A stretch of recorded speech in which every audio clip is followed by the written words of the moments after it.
Hello guys, my name is Kuning. Welcome to this new video, and today we are gonna be looking at the worst looking tanks in the world of tanks. So I'm super lazy this week and the time of Christmas is getting close, so I was like, you know what, fuck it, I'm gonna make a freak show full of whales and weirdos that I can look at once I pack on like 20 pounds during Christmas, so I can keep on feeling good about myself despite the fact that I'm gonna look like a goddamn marshmallow.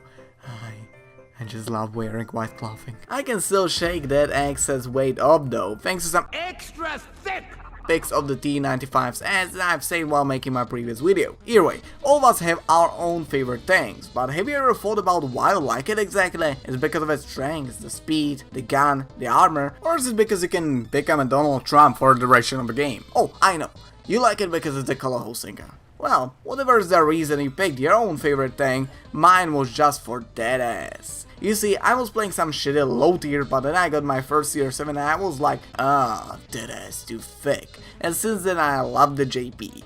Yep, that's the real story of me and my lovely JP. That's the only reason why I played over 2000 games with it and I still love it. That freaking ass.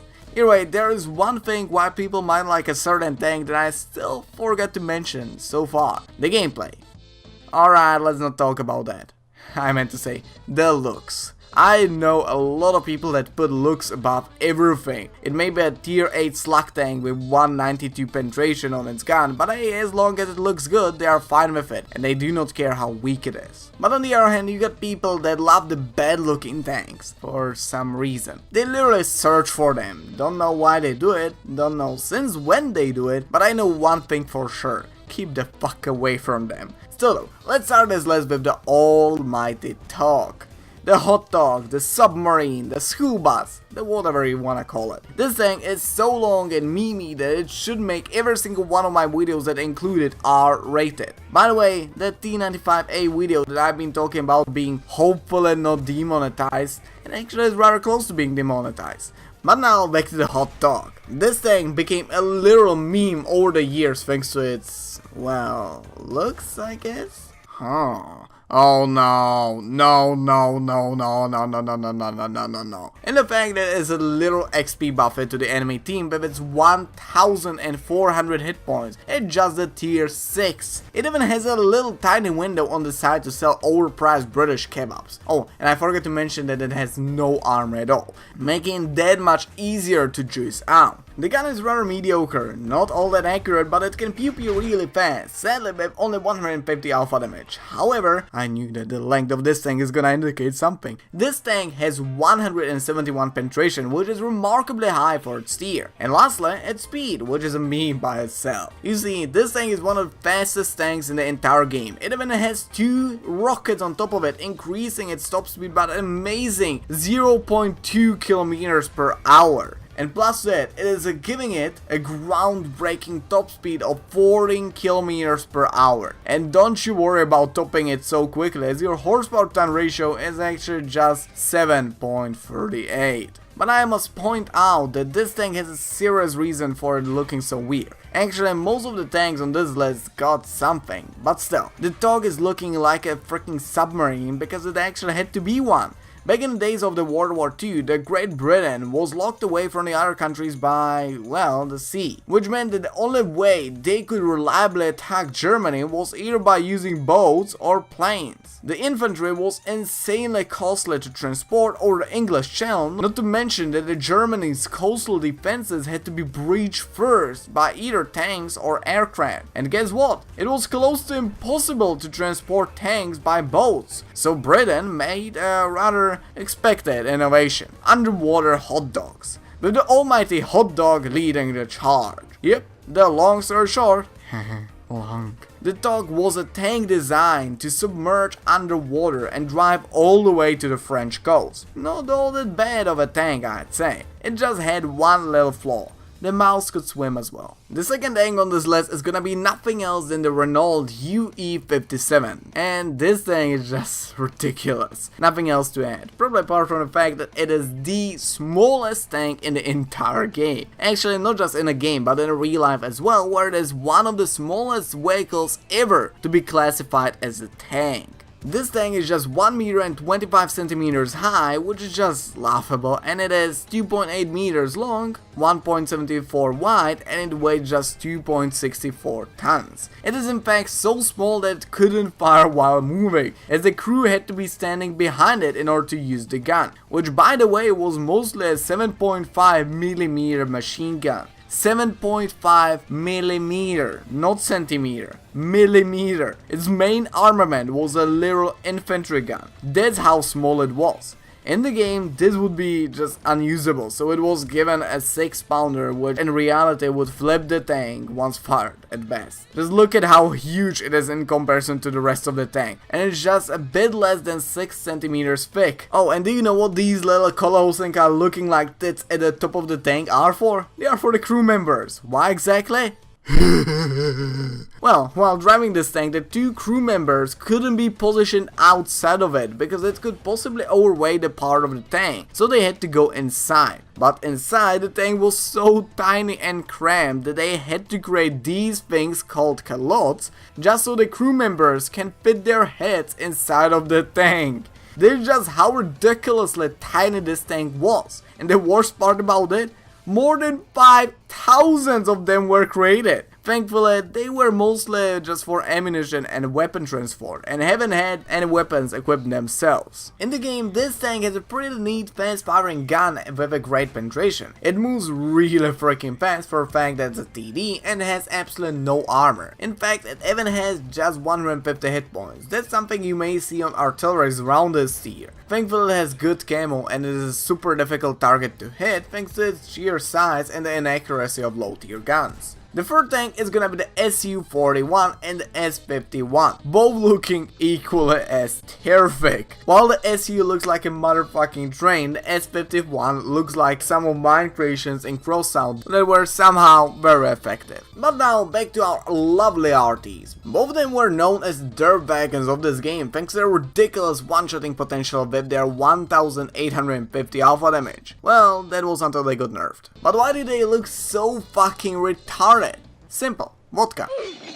Russians were since ever insanely ecologically oriented, let's say. They reflected on how they built their own tanks. Instead of making a whole new tank, they just changed parts of an old already existing tank for new ones.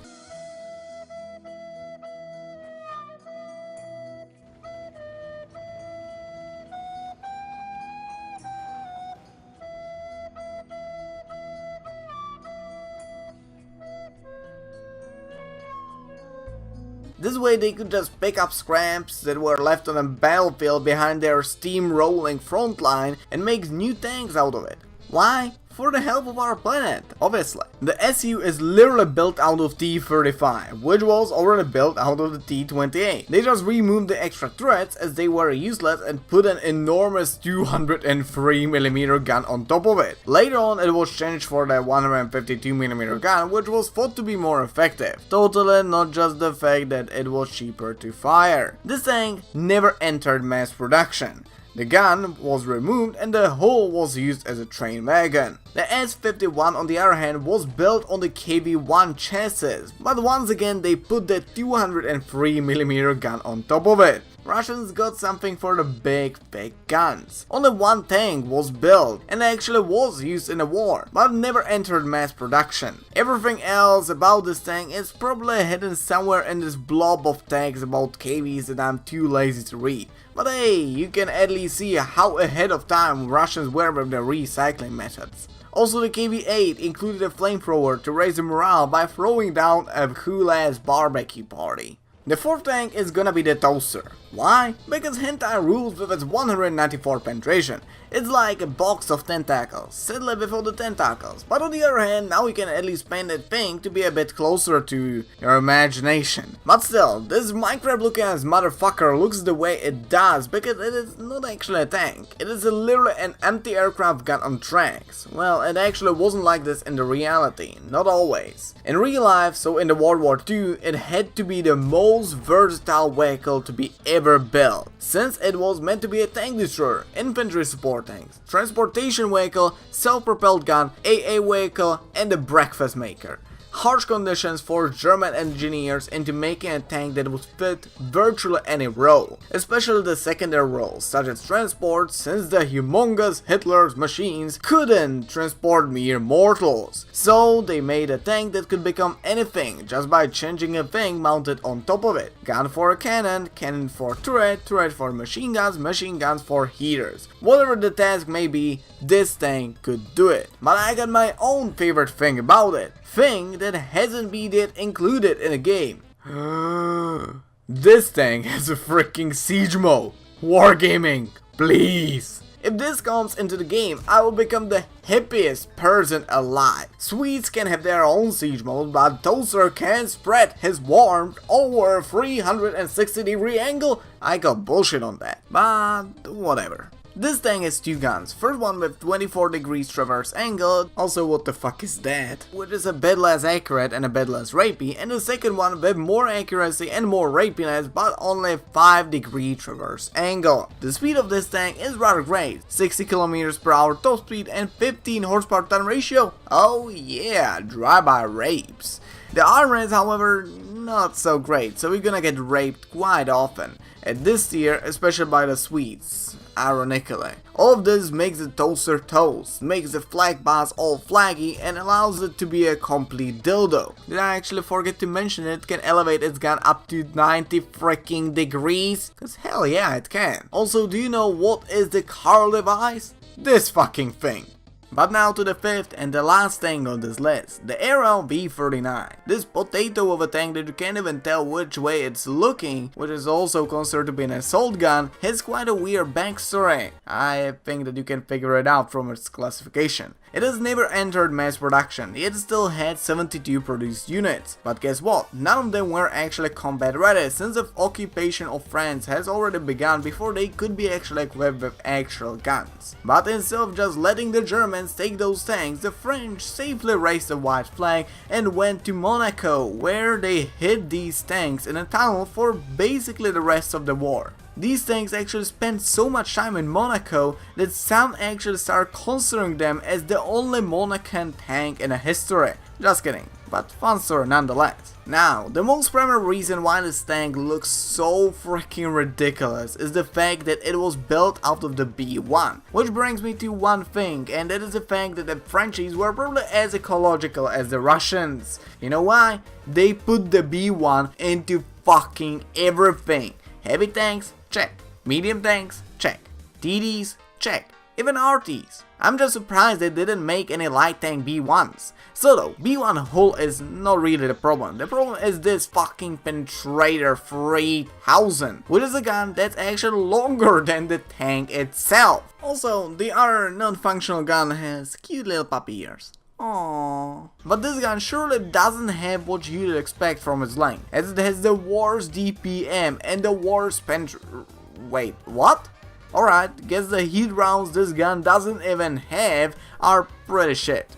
That's more like it. It is a pretty bad DPM, but it rivals the Nashorns in terms of penetration. And that's already something to say, since the Nashorn is ridiculously broken tank, at least in my opinion. Sadly, the gun that it has on top of it doesn't exactly work, but it would have been cool just to see it working similarly to the Water Warship secondaries. Whoa, that's actually a pretty nice idea. What you think about it? I personally really love it. Other things about this thing are not all that great. Really, just like the Canada did, the gun's where it all ends. Wow, let's go dark pretty damn quickly. But now to the armor, which is tier 4 armor, let's just say it like this. Like yeah, you may bounce something from time to time, but it's more of an occasional thingy than an actual thing you can truly rely on. And plus that you got this kawaii pod on top of your head, which will be shot at constantly. So no, armor is not good.